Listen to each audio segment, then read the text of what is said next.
دیکھیں تقلید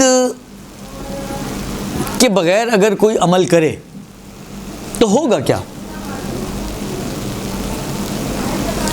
اچھی خاصی دنیا کر ہی رہی ہے نا عمل بغیر تقلید کے. آسمان تو نہیں ٹوٹا، نہ تقلید کرنے سے ٹوٹا نہ تقلید نہ کرنے سے ٹوٹا، اور زمین بھی نہیں پھٹی، کوئی دھسا بھی نہیں زمین میں، کچھ ہوا بھی نہیں. تو پھر کیا ہوگا؟ بس نہیں کر رہا اگر وہ تقلید تو کیا ہوا؟ وہ حساب تو صحیح ہے، آپ کا کچھ حصہ حساب کا کسی اور کی گردن پہ چلا جاتا ہے. لیکن دیکھیں ایک جملہ عام طور پہ اس توضیح میں تو نہیں ہے، لیکن عربی کتابوں میں جو ان کی ہیں، آغا کی منہاج میں آپ دیکھ لیں، آغا خمینی کی تحریر میں دیکھ لیں، آغا خوئی کی منہاج میں دیکھ لیں، اور جو دوسری عربی رسالے ہیں ان میں ایک جملہ لکھا ہوا ہے. وہ کہتے ہیں کہ عمل العامی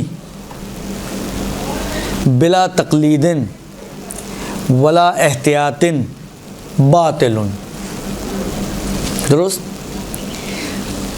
عامی یعنی میں اور آپ جو مجتہد نہیں ہیں، عامی یعنی جو مجتہد نہیں ہوں. غیر مجتہد کا عمل یا تو آپ تقلید کے ساتھ کریں یا آپ احتیاط کے مطابق عمل کریں. اگر تقلید بھی نہیں کر رہے اور احتیاط بھی نہیں کر رہے تو یہ عمل باطل ہے. اب یہاں پر باطل سے مراد کیا ہے یہ سمجھنے کی ضرورت ہے. اصل میں تو یہ مسئلہ ہی ہے جو میں آپ کو بتا رہا ہوں، لیکن اس کتاب کا نہیں، کسی اور کتاب کا ہے، بڑی کتاب کا. اس باطل کو سمجھنے کی ضرورت ہے. اب اس مسئلہ تو میں نے آپ کے سامنے پٹ اپ کر دیا نا، اب اس کو تھوڑا سا رکھیں سائڈ میں. اب میں ایک دو آپ سے چیزیں پوچھتا ہوں، اس کا جواب دیں آپ مجھے.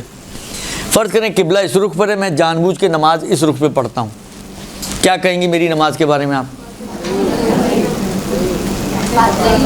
باطل ہے نا، باطل ہے نا، باطل. بغیر وضو کے نماز پڑھ لیتا ہوں. میں بہت ہی واضح مثالیں دے رہا ہوں تاکہ آپ بھی جلدی جلدی جواب دیں اور میں بھی جلدی جلدی آگے بڑھ جاؤں. باطل ہے. اس باطل کا مطلب کیا ہے؟ اس کا مطلب کہ نماز ہوئی نہیں آپ کی. ٹھیک ہے نا؟ اس کا مطلب ہے کہ نماز ہوئی نہیں آپ کی، یعنی آپ کو ریپیٹ کرنی پڑے گی. ٹھیک ہے؟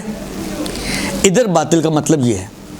اب سوال یہ کہ یہ جو ادھر باطل آیا ہے کہ غیر مجتہد کا عمل باطل ہے بغیر تقلید و احتیاط کے، آیا اس سے بھی مراد یہ ہے کہ اگر اس نے نماز پڑھ لی تو یہ باطل ہے، یعنی یہ ہوئی نہیں دوبارہ سے پڑھے، یا نہیں کچھ اور مراد ہے؟ مراد کچھ اور ہے، لیکن بعض کنڈیشن میں ریپیٹ کرنی پڑے گی. ایسا نہیں کہ بعض یعنی ہمیشہ اس کو ریپیٹ نہیں کرنی پڑے گی، بعض کنڈیشن میں ریپیٹ کرنی پڑے گی. آپ نے کہا مراد کچھ اور ہے، کیا مراد ہے؟ ہیں؟ کیا؟ نہیں، باطل ہونے سے مراد کیا ہے؟ باطل ہونے کا تو معنی ایک ہی ہوگا نا، نتیجہ الگ الگ نکلے گا سچویشنز کے حساب سے، لیکن معنی تو ایک ہی ہوگا.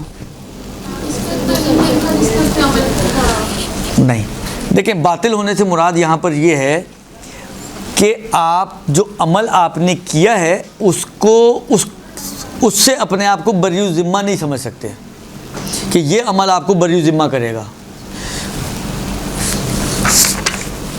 یہ جملہ کبھی پڑھا آپ نے؟ میں آج پڑھ کے سنا دوں آپ کو. لکھتے ہیں کہ اس کتاب مستطاب کے مطابق عمل بجا لانے سے آپ جواب دہی سے بری ذمہ ہوں گے. اس کتاب پر عمل کرنے سے آپ کس چیز سے بری ذمہ ہوں گے؟ ظہر کا وقت آیا، نماز ظہرین آپ کی گردن پہ واجب ہو گئی، یہ جب تک اترے گی نہیں آپ کی گردن سے آپ بری ذمہ نہیں ہوں گے نا. بری ذمہ سمجھے کہتے ہیں گردن کو، یہ آپ کی گردن پر اٹکی ہوئی ہے، جب تک یہ اترے گی نہیں آپ بری ذمہ نہیں ہوں گے.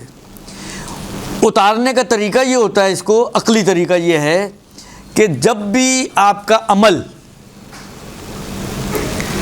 اس چیز کے مطابق ہو جائے جو آپ سے مانگی گئی ہے، آپ نے یعنی اللہ نے جو آپ سے مانگا ہے، جیسا مانگا ہے، اگر آپ نے اس عمل کو بے عین ہی اس کے مطابق کر لیا تو یہ عمل آپ کی گردن سے اتر جائے گا. کیونکہ معقول نہیں نا، اگر یہ باقی رہے گا تو اترے گا کب؟ بس جیسا مانگا تھا ویسا کر دیا پھر بھی نہ اترے تو کب اترے گا بھائی؟ تو عقل کہتی ہے کہ اگر جیسا مانگا تھا ویسا کر دیا تو یہ آپ کی گردن سے اتر جائے گا۔ تقلید میں مجتہد کے فتوے کے مطابق جب آپ عمل کرتے ہیں تو اس مجتہد کا کہنا یہ ہے کہ آپ سے عمل اس طرح سے مانگا گیا ہے، آپ نے اس کو اسی طرح سے کر دیا تو آپ ہو جاتے ہیں بری ذمہ۔ لیکن میں جو بغیر تقلید کے عمل کر رہا ہوں، مجھے کیا پتا کہ اللہ نے مانگا کیسا ہے؟ مجھے تو پتہ ہی نہیں ہے۔ مجھے تو دادی اماں نے سکھائی ہے نماز، یا نانی اماں نے سکھائی ہے، یا اماں نے سکھائی ہے، یا کوئی بوا آتی تھی انہوں نے سکھائی ہے، یا مدرسے میں سیکھی، جو بھی بالآخر پرانے زمانے میں سلسلے ہوا کرتے تھے یا آج کے زمانے میں۔ تو میں نے تو جو نماز سمجھے جو پڑھ رہا ہوں یا میں نے دیکھا لوگوں کو پڑھتے ہوئے، میں نے ویسے پڑھنا شروع کر دی۔ اب خدا مجھ سے کیسی نماز چاہتا ہے، آیا یہ اس کے مطابق بنی ہے یا نہیں بنی ہے، اس کا مجھے یقین نہیں ہے۔ جب مجھے یقین نہیں ہے تو وہ گردن سے اترے گی نہیں میرے۔ سمجھ میں آ رہی ہے بات؟ جب مجھے یہ یقین نہیں ہے کہ جو مجھ سے مانگا گیا ہے وہ میں نے کر لیا ہے، تو وہ عمل میری گردن سے اترے گا نہیں، یہ یقین ہی کی صورت میں صرف اترے گا۔ اور جب آپ نے تقلیداً عمل کر لیا تو آپ کو یقین ہو گیا کہ جیسا مانگا گیا تھا ویسا کر لیا میں نے۔ جب آپ بغیر تقلید کے انجام دیتے ہیں تو یہ عمل جیسا مانگا گیا تھا ویسا بنا یا نہیں بنا نہیں معلوم۔ اس کے ہاتھ میں آپ قرآن نے کھاؤ قسم ویسے ہی جیسے خدا نے مانگا تھا۔ بندے کا پتر ہوگا تو کبھی قسم کھائے گا نہیں، درست؟ لہذا اس کی ذمہ داری پوری نہیں ہوگی، یہ بری ذمہ نہیں بنے گا۔ اچھا، اب بری ذمہ نہ بننے کا طریقہ، بری ذمہ تو نہیں بنا، اب کیسے بری ذمہ ہو سکتا ہے؟ یہ ایک طریقہ یہ کہ تقلید کر کے نماز پڑھ لے، یا تقلید کر کے کم سے کم چیک کر لے اگر نماز اسی کے مطابق ہے جو میں نے پڑھی ہے تو یہ نماز اس کی، دیکھیں پہلے والی نماز بغیر وضو بغیر قبلے کی بالکل ہی خراب تھی، یعنی وہ کسی صورت میں ٹھیک ہو ہی نہیں سکتی تھی۔ یہ ٹھیک ہو سکتی ہے، یہ ٹھیک ہو سکتی ہے اگر اس نے جو نماز پڑھی ہے وہ اتفاقاً اس فتوے کے مطابق نکل آئی ہے کہ جس کی تقلید اس پر واجب تھی، تو پھر یہی نماز اس کی ٹھیک بن جائے گی، اس کو یہاں پہ ریپیٹ کرنے کی ضرورت نہیں پڑے گی۔ یا مثلا فرض کریں اس نے جو نماز پڑھی اتفاق سے دادی اماں نے جو سکھائی تھی، اچھی نماز سکھائی تھی، احتیاط کے مطابق سکھائی تھی، اس کی نماز احتیاط کے مطابق ہے، یعنی جتنا مجتہد نے فتویٰ دیے اس نے اس سے زیادہ ہی کیا ہے۔ اس نے کہا ایک دفعہ تسبیحات پڑھ لو 4 کافی ہے، اس نے 3 دفعہ پڑھی ہیں۔ اس نے کہا ایک دفعہ ذکر رکوع ذکر سجدہ پڑھ لو، اس نے 3 دفعہ پڑھی ہیں، تو اس کی نماز تو احتیاط کے مطابق ہو گئی نا۔ یعنی اگر کوئی ایسا مجتہد ہو جو 3 دفعہ کہہ رہا ہو تو اس نے تو اس کی بھی بات مان لی اور اس کی بھی بات مان لی، تو اس کی تو ہو گئی احتیاط، تو یہ نماز بھی اس کی آٹومیٹکلی ٹھیک ہو جائے گی، اس کو یہاں پہ بھی ریپیٹ کرنے کی ضرورت نہیں ہوگی، ٹھیک ہے۔ تیسرا طریقہ یہ ہے کہ آپ کئی راستے سے گزر رہے تھے، آپ کو امام زمانے سے ملاقات ہو گئی اتفاقاً،